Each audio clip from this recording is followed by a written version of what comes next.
No baseball cap could contain the 1980 Topps Burger King Jim Palmer baseball card. When I set out to find a card of a player not wearing a baseball hat, I decided pretty early on to find the best hatless wonder to feature. But there were some good choices too, including about all of the expansion team players from the 1969 Topps set, and that 1966 Topps Frank Robinson, where he's sporting the Cincinnati Reds jersey, even though he would go on to win the Triple Crown for the Baltimore Orioles that summer. When I first saw that card in miniature form in the 1982 Topps Kmart set, I thought F. Robbie was a basketball player. That Reds vest thing reminded me of shoulder straps on a Hoops jersey.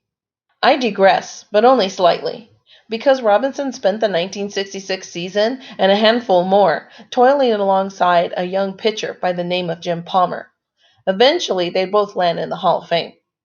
But just before Cooperstown came calling, the O's had some serious winning to do, thanks in no small part to Palmer, who reeled off 8 20-win seasons from 1970 to 1978, taking a breather stumble in 1974, just to remind us how great he had been and would be again. Palmer wasn't just a great pitcher, though.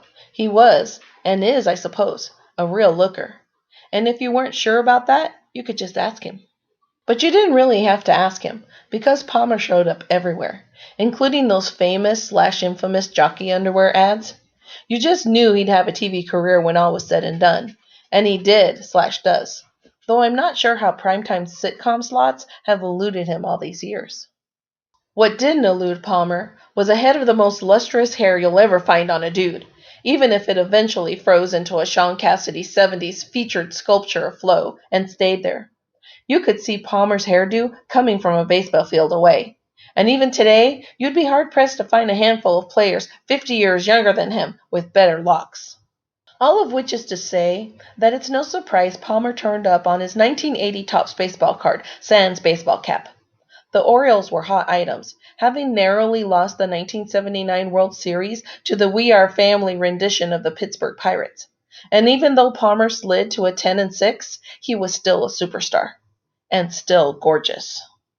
So yeah, his Topps card features him talking into a microphone in front of mostly empty stands, and his hair is perfectly feathered capper to the whole thing. But you know what's even better than his Hirsute card of Palmer?